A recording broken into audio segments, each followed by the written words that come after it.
everyone. Today we will be studying manufacturing industries. So without wasting time, let's start.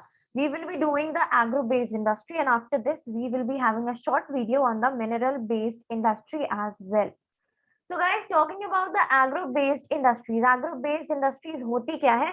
ये वो industries है जिनको अपना रॉ मटेरियल्स कहाँ से मिलता है? वाया एग्रीकल्चर के थ्रू। एग्रीकल्चर प्रोडक्शन से उन्हें रॉ मटेरियल्स मिलता है। जैसे कि अगर आप कॉटन की बात करो, सॉरी, जैसे कि अगर आप कॉटन की बात करो या फिर शुगर की बात करो, तो शुगर कहाँ से आता है? शुगर आता है शुगर केन से। कॉटन कहाँ से आता है? कॉटन से, राइट? कॉटन के प्लांट से, ठीक है। तो यही सारी चीजें हैं जो आपको दिमाग में रखना है about agro based industry. Now talking about the sugar industry, because इस चैप्टर में आपको दो चीजें पढ़नी है, एक तो sugar industry and then you need to study the cotton industry. तो sugar industry is the largest agro based industry in India, और इंडिया सेकेंड रैंक करता है in the production of sugarcane. Now ये बात अगर हम जाने कि कैसे, क्यों शुगर केन, शुगर केन का कल्टीवेशन इतना ज्यादा होने लगा या फिर कैसे होने लगा, क्योंकि पहले तो इंडिगो ग्रो होते थे। तो रीजन ये हुआ कि जब इंडिगो थे तो धीरे धीरे करके इंडिगो का डिमांड डिक्रीज हुआ, क्योंकि मार्केट में सिंथेटिक ब्लू आ गया।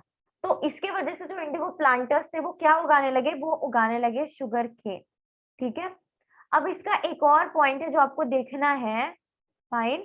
जो शुगर केन है उसे हार्वेस्ट के बाद हम ज्यादा टाइम तक रख नहीं सकते, ज्यादा टाइम तक स्टोर नहीं कर सकते। क्यों? क्योंकि उसके अंदर जो सुक्रोज होता है या फिर जो शुगर कंटेंट होता है, ठीक है, जो शुगर पार्ट होता है, ठीक है, जो जब भी आप गन्ना खाते हो तो वो कैसा शुगरी शुगरी लगता है ना। तो धीरे धीरे करके ये शुगर कंटेंट उसमें से डिक्रीज होने लगता है, क्योंकि शुगर केन टाइम के साथ सूखने लगता है, इट गेट्स ड्राइड अप। यही रीजन है कि क्यों शुगर केन को तुरंत से मिल में भेजा जाता है, ताकि उसमें से शुगर एक्सट्रैक्ट किया जा सके। Talking about the distribution of sugar industry, we have two parts, first North India और नेक्स्ट इज साउथ इंडिया। तो नॉर्थ इंडिया में कौन से स्टेट्स है? यूपी, बिहार, हरियाणा, पंजाब। एंड अगर साउथ इंडिया की बात करें तो we have Maharashtra, Karnataka, Andhra Pradesh and Tamil Nadu. Now talking about the major districts from the states, Maharashtra में आप दो स्टेट्स देखो, यानी कि इन सभी चीजों का आप एटलीस्ट दो दो स्टेट देखो। अगर आपको इससे ज्यादा पढ़ना है so that's well and good, but at least भी तो दो, ठीक है, दो सेंटर्स याद रखने जरूरी है। महाराष्ट्र में अहमदनगर और पुणे, यूपी में मेरठ और बस्ती, तमिलनाडु में वेलोर और कारूर, कर्नाटका में मांड्या और बलारी, आंध्र प्रदेश में ईस्ट गोदावरी और west Godavari. So you can remember, इसका आप शॉर्ट फॉर्म कैसे याद कर सकते हो? लेट मी टेल यू, इस तरीके से आपको बहुत इजीली ये चीज याद हो जाएगा। MUTKA, मुटका, ठीक है। जो शुगर क्यूब्स हैं वो कैसे होते हैं? मोटे मोटे होते हैं। So you can remember like that, मुटका, फाइन, मुटका। नेक्स्ट हम बात करें डिस्टिंक्शन की, यानी कि डिफरेंसेस की in sugar industry of northern India and southern India की। तो फर्स्ट पॉइंट क्या आता है कि जो डेक्कन रीजन है, वहां पे ट्रॉपिकल क्लाइमेट होता है, ठीक है, जो कि ज्यादा अच्छा ईल्ड देता है, ज्यादा अच्छा कल्टीवेशन देता है in comparison to the northern India. Next point की बात करें तो साउथ इंडिया में क्रशिंग सीजन काफी लंबा होता है in comparison to the North India. Next point, most of the sugar mills in South India have new and modern machinery than the North India.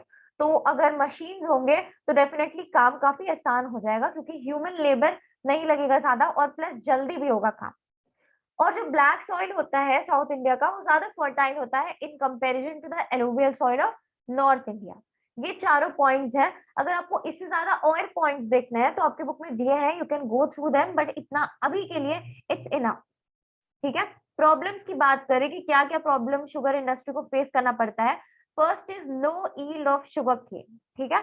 Next point है India has a short crushing season and industry is also seasonal in nature, ठीक है, छोटा time तक, बहुत कम time तक उसको crush किया जा सकता है, और प्लस ये सीजनल है, ठीक है, इंडस्ट्री सीजनल होता है। इसकी वजह से भी प्रोडक्शन काफी कम होता है, और प्लस ये जो नेक्स्ट पॉइंट है कि जो अमाउंट है, amount of land available for sugarcane cultivation, ये भी फिक्स नहीं है, ये भी बार बार फ्लक्चुएट करती है, चेंज करती है। High cost of production of sugar, sugar का हाई कॉस्ट क्यों लगता है प्रोडक्शन में? क्योंकि शुगर केन का कॉस्ट बहुत ज्यादा है, प्लस टेक्नोलॉजी हमारे पास कम है, हमारे पास जो प्रोसेस है कल्टीवेशन का, प्रोसेस है प्रोडक्शन का, शुगर के प्रोडक्शन का, वो काफी अनइकोनॉमिक है, बहुत एक्सपेंसिव भी है, और हेवी टैक्सेस भी लगते हैं शुगर पर, ठीक है, एक्साइज ड्यूटी जिसे कहते हैं।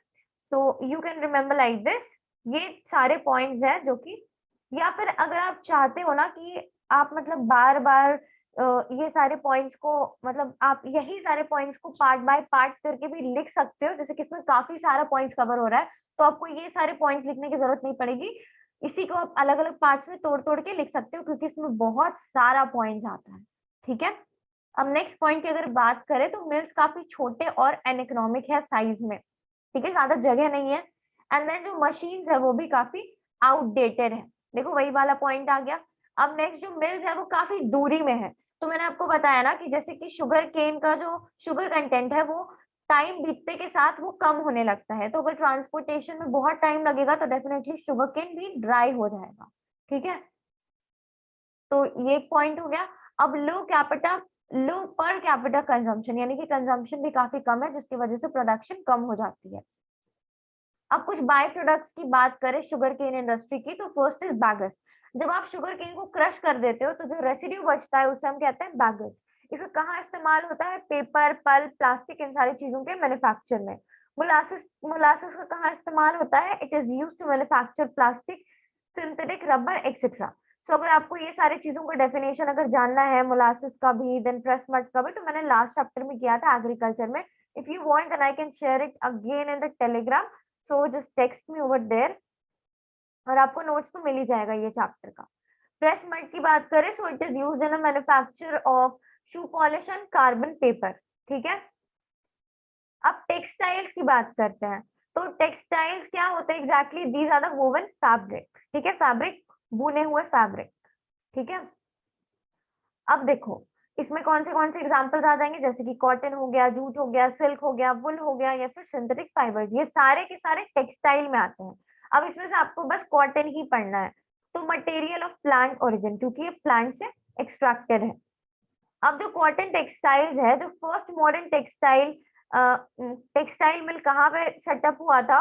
वो हुआ था कोलकाता में, ओके, घुसूरी नाम के जगह में, 1818 में। फाइन, तो आप ये वाली जगह और ये वाली डेट याद रख सकते हो, यू कैन रिमेम्बर इट, ठीक है। नेक्स्ट बात करें कि शुगर केन इंडस्ट्री जहाँ पे सेटअप होती है जिस लोकेशन पे, तो वो कौन से फैक्टर से इन्फ्लुएंस होती है, या फिर क्या क्या फैक्टर्स को कंसिडर करके किसी जगह को सेट किया जाता है शुगर केन इंडस्ट्री को सेटअप करने के लिए। तो सबसे पहली बात कि वहां पे रॉ कॉटन अवेलेबल होना चाहिए, ठीक है, readily available. Accessibility to the market, यानी कि मार्केट वहां पे आसपास में हो, जिससे कि मार्केट में आसानी से बेचा जा सके, ज्यादा खर्चा ना लगे इधर उधर उसे भेजने में।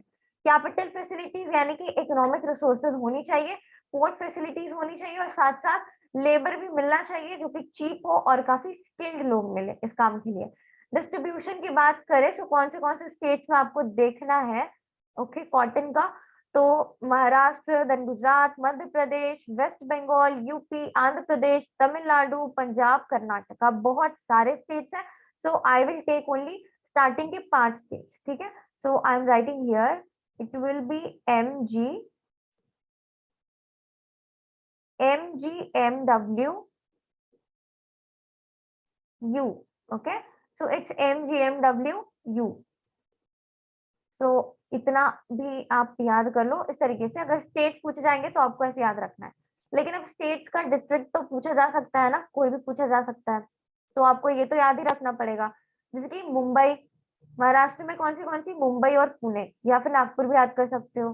गुजरात में अहमदाबाद, सूरत, मध्य प्रदेश में इंदौर, भोपाल, फिर वेस्ट बंगाल में कोलकाता और हुगली, यूपी में कानपुर, जिसे मैनचेस्टर ऑफ यूपी कहते हैं। याद रखना इस चीज को कि मैं यूपी की बात कर रही हूँ, मैं यहाँ पे इंडिया की बात नहीं कर रही हूँ, मैं यहाँ पे बात कर रही हूँ, it is a Manchester of UP, not of India. Manchester of India दूसरी चीज है जो आगे देखेंगे, ठीक है। नेक्स्ट इज आंध्र प्रदेश, तो आंध्र प्रदेश में से हैदराबाद और गुंटूर निकलेगा। तमिलनाडु में चेन्नई और सालेम, पंजाब में अमृतसर और लुधियाना, कर्नाटका में बेंगलुरु और मैसूर, ठीक है। अब क्यों कॉटन इंडस्ट्री मुंबई और अहमदाबाद में लोकलाइज्ड है? महाराष्ट्र रीजन में अगर आप देखो तो वहां पे सबसे ज्यादा पॉपुलर मुंबई है फॉर द कॉटन मिल्स। तो कॉटन मिल्स क्यों? क्योंकि जो लार्जेस्ट कॉटन मिल है वो मुंबई में ही है, इंडिया का लार्जेस्ट कॉटन मिल, और मुंबई को कॉटन पुलिस भी बोलते हैं इंडिया का, बिकॉज यहाँ पे बहुत सारे कॉटन मिल्स हैं। अब कौन से फैक्टर्स हैं जिसकी वजह से यहाँ पे बहुत सारी कॉटन मिल्स है? सबसे पहली बात, यहाँ का ह्यूमिड क्लाइमेट। यहाँ का ह्यूमिड क्लाइमेट बहुत ज्यादा यूजफुल है, जिसकी वजह से थ्रेड जल्दी टूटता नहीं है। Next, it is located near the cotton producing belt. ठीक है, जहाँ अगर कॉटन प्रोडक्शन आसपास रीजन में ही होगा तो ज्यादा खर्चा नहीं लगेगा इंडस्ट्री को उस कॉटन को अपने पास मंगवाने के लिए, यानी कि मिल्स तक पहुंचाने के लिए ज्यादा ट्रांसपोर्टेशन का खर्चा नहीं लगेगा। इलेक्ट्रो सॉरी इलेक्ट्रिसिटी बहुत ज्यादा चीप है। ठीक है, एंड प्लस रेडिली अवेलेबल है। ओके, नेक्स्ट बात करें कैपिटल और फाइनेंशियल रिसोर्सेज की, तो ये भी काफी अच्छे से मिल जाता है। मुंबई, ऑब्वियसली मुंबई सिटी है तो आसानी से अवेलेबल है। चीप लेबर और रेडिली अवेलेबल, ठीक है, यानी कि जो लेबर है वो बहुत सस्ता और प्लस बहुत आसानी से मिल जाता है, क्योंकि ये जो जगह है ये काफी ज्यादा पॉपुलेटेड है। ठीक है, अब नेक्स्ट है गुजरात। तो गुजरात में अहमदाबाद में क्यों आखिर इतना ज्यादा पॉपुलर है कॉटन मिल्स या कॉटन इंडस्ट्री? तो अहमदाबाद को हम कहते हैं मैनचेस्टर ऑफ इंडिया। जैसे मैंने कहा था ना कुछ टाइम पहले कि कानपुर है मैनचेस्टर ऑफ यूपी और अहमदाबाद है मैनचेस्टर ऑफ इंडिया। तो कौन सी फैक्टर्स है जिसकी वजह से कॉटन मिल्स यहाँ पे इतनी सारी है, या फिर कॉटन इंडस्ट्री इतने अच्छे से एक्सपैंड हुआ है, इतने अच्छे से ग्रो हुआ है? यहाँ का ह्यूमिड क्लाइमेट। नेक्स्ट, यहाँ पे जो लैंड है वो ज्यादा सस्ता है इन कंपेरिजन टू मुंबई। ठीक है, इलेक्ट्रिसिटी काफी चीप है और रेडिली अवेलेबल, आसानी से मिल जाती है। स्किल्ड और सेमी स्किल्ड लेबर भी मिल जाते हैं, ठीक है, आसपास के जगहों से। और ये कॉटन प्रोड्यूसिंग बेल्ट के आसपास में है। तो जैसे मैंने बताया कि अगर आपको कॉटन प्रोडक्शन, जहाँ पे कॉटन प्रोड्यूस होता है, यानी कि जिस फील्ड में, अगर आप यहाँ पे आपका इंडस्ट्री है और ये ज्यादा दूरी में नहीं है, तो आपको ज्यादा खर्चा नहीं लगेगा इस चीज को, इस कॉटन को इंडस्ट्री तक पहुंचाने में। ये भी एक फायदा होता है। अब problems of cotton textile industry, क्या क्या प्रॉब्लम्स उसे फेस करना पड़ता है? Fluctuating prices and uncertainties in the availability of raw cotton result into low production, यानी कि बार बार प्राइसेस ही फ्लक्चुएट होता है, हर जगह प्राइसेस अलग अलग होती है। नेक्स्ट, पावर सप्लाई भी काफी इनएडिक्वेट है, बार बार पावर कट होते हैं, लो शेडिंग होता है, जिसकी वजह से लोगों का टाइम बर्बाद होता है और इसकी वजह से भी लो प्रोडक्शन होता है। लाइट नहीं रहेगा तो लोग काम कैसे करेंगे? ठीक है, most of the textile mills have old and obsolete machinery, या फिर पुराने आउटडेटेड मशीन है। Loss of foreign market is due to high cost of production. ठीक है, next, low productivity of the industry is due to lack of automatic looms. Automatic looms भी हमारे पास नहीं है ज्यादा इंडस्ट्रीज में, और इसके साथ साथ जो वर्कर्स है वो फ्रीक्वेंट स्ट्राइक्स करते हैं, जिसकी वजह से भी काम रुक जाता है। Talking about the important terms, you need to know the definition of handloom. Handloom is what? It is a fabric obtained from manually operated looms. ठीक है, learn कर लेना definition. Next, agro-based industries. So industries that depend on agricultural sector for their input या फिर raw materials. Okay? So ये हमने क्या कर लिया? हमने इस chapter के सारे important terms कर लिए. Guys, I have also added the definition of molasses and pressed mud. ठीक है, तो molasses क्या होता है? It's a thick dark brown juice obtained from raw sugar during the refining process. ठीक है, refining process में dark brown juice जो मिलता है उसे हम क्या कहते हैं? उसे हम कहते हैं molasses.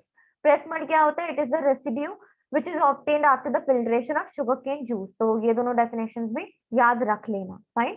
आए ना आए, कम से कम आपको आनी चाहिए. अगर इनकेस पूछ लिया जाता है तो you should be having the knowledge of it. तो गाइस यही था आपके चैप्टर में। आई सजेस्ट यू कि प्लीज जितने भी डिस्ट्रिक्ट्स हैं जो आपके बुक में मेंशन्ड है, प्लीज अगर आपके पास टाइम हो तो एक बार रीड कर लेना, क्योंकि उसके अंदर से भी क्वेश्चन आता है। आई प्रिपेयर अ चार्ट जिसमें सारे के सारे डिस्ट्रिक्ट्स मेंशन्ड हो, और अगर आपके पास टाइम नहीं है सो गो विथ बेस्ट ऑफ 2 और go with any 2 districts. Fine, thank you so much, will be meeting in the next video.